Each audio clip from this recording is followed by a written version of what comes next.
ষড়যন্ত্র আমি বলেছি যে হচ্ছে, ভবিষ্যতে আরো হবে। পতিত স্বৈরাচার আবারও বাংলাদেশে গোলযোগ তৈরি করতে চাইবে। তারা একসময় 4 দলীয় জোট যাতে থাকতে না পারে, এই জন্য তারা ষড়যন্ত্র করেছিল। ভারত এবং আওয়ামী লীগ মিলে 4 দলীয় জোটকে তারা ভেঙেছে।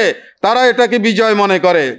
এখন তাদের ষড়যন্ত্র হচ্ছে ইসলামী দলগুলোকে, জামাতে ইসলামী যেভাবে ঐক্যবদ্ধ করতে চায়, এটাকে আমরা হতে দেব না।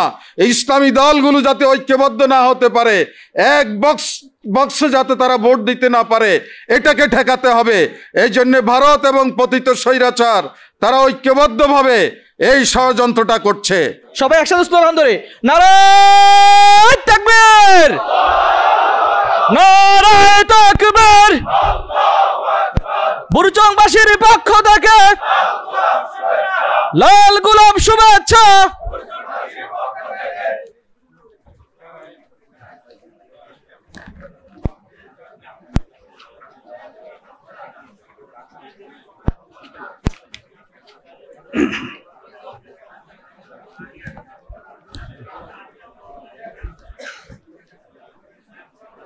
আসসালামু আলাইকুম ওয়া রাহমাতুল্লাহ।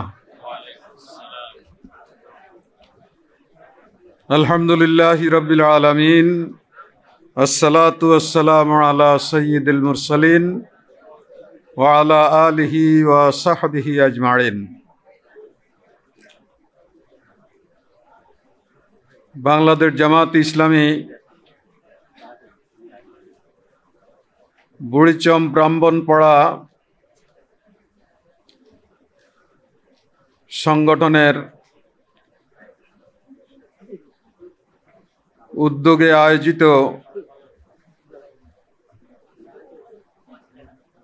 এবং ঢাকাস্থ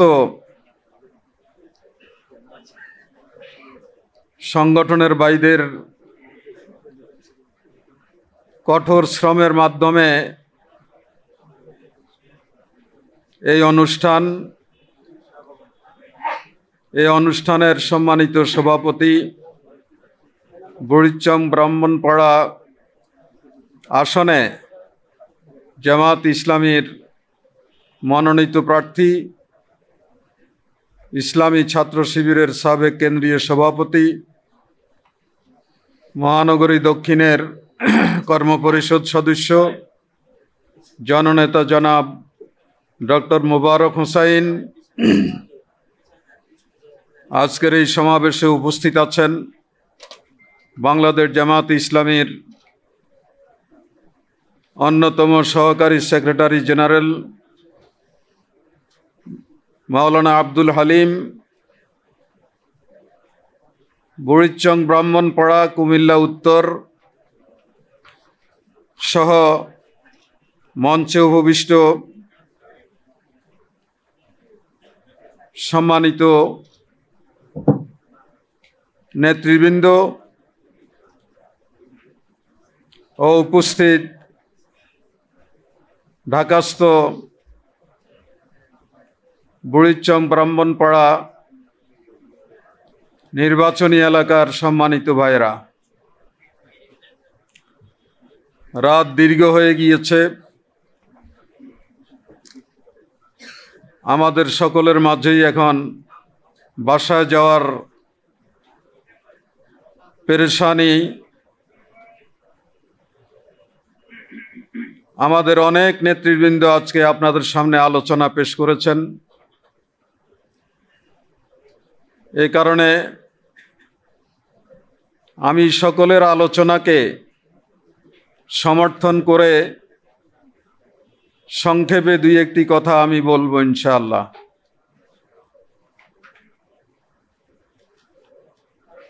স্বাভাবিকভাবে রাত 10টা অনেক, কিন্তু আমরা এতক্ষণ যেই বক্তৃতা শুনেছি, এই বক্তৃতা যদি আমরা আমল করতে চাই তাহলে নির্বাচনের কাজ রাত 10টার পরেই শুরু হয়। সেজন্যে এটা আমাদের জন্য খুব স্বাভাবিক হিসেবে গ্রহণ করেই এখন থেকে পথ চলতে হবে। আমরা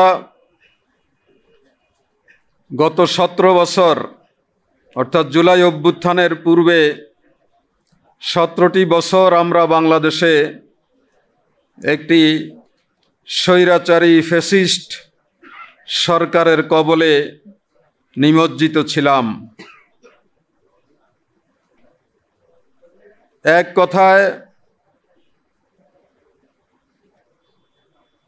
আওয়ামে জাহিলিয়াতের মধ্যে আমরা জীবনযাপন করেছি।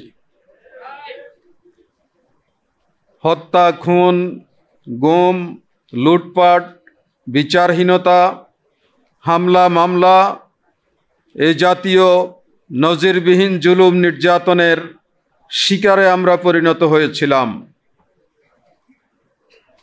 এই 17 বছরের মধ্যে 2 বছর ছিল অদ্ভুত ধরনের এক কেয়ারটেকার সরকার, যারা আওয়ামী লীগকে ক্ষমতায় আনার জন্যেই কাজ করেছে, নিরপেক্ষতার পরিচয় তারা দিতে পারেনি।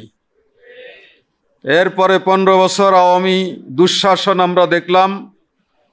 এই দুঃশাসনকে এক কথায় যদি আমি তুলনা করতে চাই, তাহলে এটা আইয়ামে জাহিলিয়াত থেকেও আরো জঘন্য দুঃশাসন ছিল।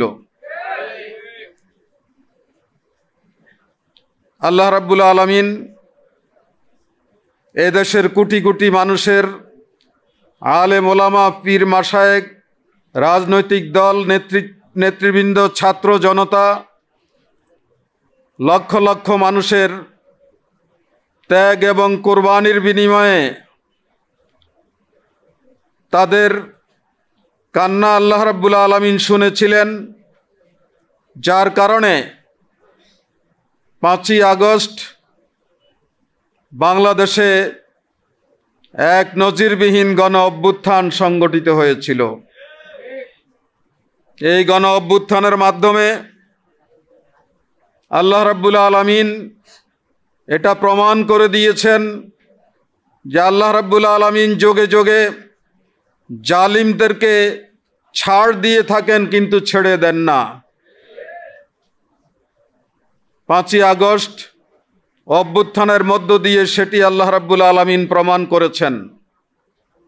এবং সেদিনেই কোরআনে পাকের সেই আয়াতটি আমাদের সামনে উজ্জ্বল আলোকবর্তিকা হিসাবে সামনে আসে। সেটি হচ্ছে জা আল হক ওয়া জাহাকাল বাতিল ইন্নাল বাতিলা কানা জাহুকা। 5ই আগস্টের মধ্য দিয়ে, অভ্যুত্থানের মধ্য দিয়ে আল্লাহ রাব্বুল আলামিন বাংলাদেশ থেকে বাতিলকে, অসত্যকে, জুলুম নির্যাতনকে বিদরিত করেছেন। সত্য, ন্যায়, নীতি, হককে প্রতিষ্ঠার একটি সোনালী পথ আমাদের সামনে উন্মুক্ত করেছেন। 5ই আগস্টের গণ অভ্যুত্থানের পর থেকে মূলত আমরা বাংলাদেশে নির্ভয়ে চলার সুযোগ পেয়েছি। উন্মুক্ত আলো বাতাসে বিচরণের সুযোগ আমরা পেয়েছি। দেশকে একটি সুখী সমৃদ্ধশালী দেশ রূপে গড়ার স্বপ্ন আমরা দেখার সুযোগ পেয়েছি। আমাদের আমিরে জামাত সব সময় যেটা বলে থাকেন যে একটি সৎ মানবিক বাংলাদেশ গড়ার জন্যে আমাদেরকে কাজ করতে হবে। আমরা সেই সুযোগ পেয়েছি। সম্মানিত ভাইরা, 2024 সাল থেকে শুরু করে এ পর্যন্ত 1 বছর আমরা পার করলাম। অভ্যুত্থান পরবর্তী এই 1 বছরে সংস্কারের জন্যে আমাদের বক্তব্য ছিল নির্দলীয় নিরপেক্ষ সরকারের অধীনে একটি অংশগ্রহণমূলক গ্রহণযোগ্য নির্বাচনের দাবি আমাদের ছিল। নির্বাচনকে সুষ্ঠু করার জন্যে, অবাধ করার জন্যে, নিরপেক্ষ করার জন্যে নির্দলীয় নিরপেক্ষ তত্ত্বাবধায়ক সরকারের দাবি আমাদের ছিল। এই ধরনের একটি নির্বাচনের জন্য প্রয়োজনীয় সংস্কারের দাবি আমাদের ছিল। আমরা গত 1 বছর রাজনৈতিক দলগুলো পরস্পর সংলাপ করেছে, সরকার তাদেরকে ডেকেছে, তাদের সাথে মত বিনিময় করেছে, ঐক্যমত্য কমিশন হয়েছে, সেই কমিশনের মধ্য দিয়ে কিছু বিষয়ে ঐক্যমত্য হয়েছে। এইভাবে গোটা 1 বছর বাংলাদেশের জনগণ একটি বৈষম্যমুক্ত বাংলাদেশ গড়ার জন্যে বিভিন্নভাবে তারা তাদের ভূমিকা পালন করেছে। আমরা আশ্বস্ত হয়েছিলাম যে দেশ, বিশেষ করে বর্তমান যেই অন্তর্বর্তীকালীন সরকার রয়েছে, এই সরকার জনগণের সেন্টিমেন্টকে অনার করে জনগণের সকল দাবি পূরণ করে একটি সুষ্ঠু নির্বাচনের দিকে তারা যাবেন। কিন্তু গতকালকে প্রধান উপদেষ্টার যেই ঘোষণাপত্র, সেই ঘোষণাপত্রে অনেক কিছুই আমরা দেখতে পাইনি। সেই ঘোষণাপত্রে সংস্কারের কি করেছেন ওনারা সেটা জাতির সামনে পরিষ্কার করেননি। সেই ঘোষণাপত্রে যারা 15 বছর খুন করেছেন, মানুষকে লুটপাট করেছেন, যারা অনেক লোককে আয়নাঘরে নিয়েছিলেন, যারা হামলা মামলা করে দেশের জনগণকে অতিষ্ঠ করে তুলেছিলেন, তাদের বিচার কি হয়েছে তা কিন্তু গতকালকে তারা বলেননি। আমরা আমাদের আমিরে জামাত সকল দলের আগেই, রমজানের আগে ফেব্রুয়ারিতে বাংলাদেশের সামগ্রিক পরিবেশকে সামনে রেখে নির্বাচন হতে পারে বলেছিলেন। সেই নির্বাচনের একটা ঘোষণা এসেছে, আমরা সেটাকে স্বাগতম জানাচ্ছি। কিন্তু এই নির্বাচন হওয়ার জন্যে যে ধরনের আমরা এবার একটা সুযোগ পাব, সেটা হচ্ছে প্রবাসীদেরকে ভোটার করার এবং তাদের ভোট দেওয়ার সুযোগ সরকার দেবে। ইতিমধ্যে সরকার এটা বলেছে, নির্বাচন কমিশন কাজও শুরু করেছে। সুতরাং বুড়িচং ব্রাহ্মণপাড়ার বিদেশে যে সমস্ত ভাইয়েরা বোনেরা আছেন, তাদেরকে কিভাবে আমরা আমাদের পক্ষে নিয়ে আসতে পারি, তাদের কাছে প্রার্থীর মেসেজ পৌঁছানো, তাদের সাথে যোগাযোগ করা, প্রবাসে যারা আছে তাদেরকে দায়িত্ব দিয়ে যারা বাংলাদেশি ভোটার আছে তাদের কাছে যাওয়া, এই কাজটি আমাদেরকে করতে হবে। কারণ প্রবাসে বাংলাদেশের প্রায় 1,30,00,000 লোক আছে বিদেশে। সুতরাং এই বিরাট সংখ্যক ভোটার, এর মধ্যে বুড়িচং ব্রাহ্মণপাড়া আর কি পরিমাণ লোক প্রবাসে আছে, এটার আমাদের তালিকা হয়ে যাওয়া দরকার। কাকে আমরা সেখানে দায়িত্ব দেব, সেই দায়িত্ব ঠিক হয়ে যাওয়া দরকার। এইভাবে ঢাকাতে আমাদের যারা ভোটার আছে ওই এলাকার, তাদের ব্যাপারে আমাদেরকে সুনির্দিষ্ট পরিকল্পনা নেওয়া দরকার। তাদের সাথেও যোগাযোগ আমাদেরকে এখান থেকে করতে হবে। এইভাবে যদি আমরা দেশে এবং প্রবাসে, ঢাকায় আমরা সুনির্দিষ্ট পরিকল্পনা নিয়ে যদি ভূমিকা পালন করতে পারি, তাহলে আশা করা যায় আমাদের প্রচেষ্টার দিকে দেখেই আল্লাহ রাব্বুল আলামিন আমাদের জন্য বিজয়ের ফয়সালা করবেন। এই দিকে আমি আপনাদের দৃষ্টি আকর্ষণ করছি। সম্মানিত ভাইরা, ষড়যন্ত্র আমি বলেছি যে হচ্ছে, ভবিষ্যতে আরও হবে। পতিত স্বৈরাচার আবারও বাংলাদেশে গোলযোগ তৈরি করতে চাইবে। তারা একসময় 4 দলীয় জোট যাতে থাকতে না পারে, এই জন্য তারা ষড়যন্ত্র করেছিল।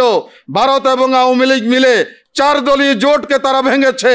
তারা এটাকে বিজয় মনে করে।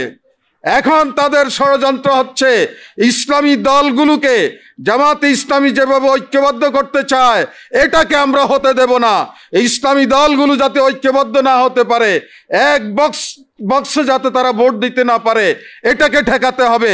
এই জন্য ভারত এবং পতিত স্বৈরাচার তারা ঐক্যবদ্ধভাবে এই ষড়যন্ত্রটা করছে।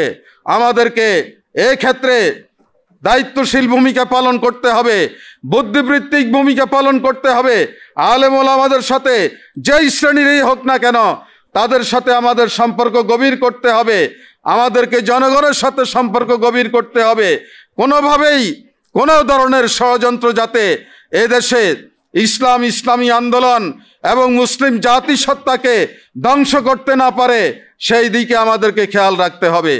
সম্মানিত ভাইরা, এটা আমাদেরকে মনে রাখতে হবে, এই বাংলাদেশ শাহজালালের বাংলাদেশ, শাহ মাকদুমের বাংলাদেশ, হাজী শরীয়তুল্লাহর বাংলাদেশ, নিজামীর বাংলাদেশ, মুজাহিদের বাংলাদেশ, আব্দুল কাদের মোল্লার বাংলাদেশ, সাইদির বাংলাদেশ, মীর কাসিম আলীর বাংলাদেশ, অগণিত শহীদের বাংলাদেশ। এটা কারো দয়ার দান নয়, কারো হুমকি দমকি চোখ রাঙ্গানিকে আমরা ভয় করি না। এই বাংলাদেশকে কোরআন ও সুন্নাহর ভিত্তিতে একটি কল্যাণধর্মী ইসলামী রাষ্ট্র কায়েম হবে আমাদের চূড়ান্ত লক্ষ্য। সেই লক্ষ্যে আগামী নির্বাচন যাতে অনেক দূর আমাদেরকে এগিয়ে নিয়ে যায়, সেই লক্ষ্য নিয়ে আমাদেরকে ভূমিকা পালন করতে হবে। আমি আমার কথা আর বাড়াতে চাই না। আপনাদেরকে আবারও আমি ধন্যবাদ জানাচ্ছি। যারা মেহমান এসেছেন নেতৃবৃন্দ, তাদেরকে ধন্যবাদ জানাচ্ছি। সাংবাদিক ভাইদেরকে ধন্যবাদ জানাচ্ছি। অন্যান্য শ্রেণী পেশার ভাইদেরকে ধন্যবাদ জানিয়ে আগামী নির্বাচনী লড়াইয়ে আল্লাহ তাআলা যাতে বাংলাদেশে ইসলামকে একটি শক্তিশালী বিজয়ের বলয়ে আল্লাহ রাব্বুল আলামিন নিয়ে দাঁড় করান, সেই দোয়া আল্লাহ তাআলার কাছে করে, সেই সাহায্য আল্লাহ তাআলার কাছে চেয়ে আমি আমার বক্তব্য এখানে শেষ করছি। হাযা মা ইনদি ওয়াল ইলমু ইনদাল্লাহ আলাইহি তাওয়াক্কালতু ওয়া ইলাইহি উনীব। আসসালামু আলাইকুম ওয়া রাহমাতুল্লাহি ওয়া বারাকাতুহু।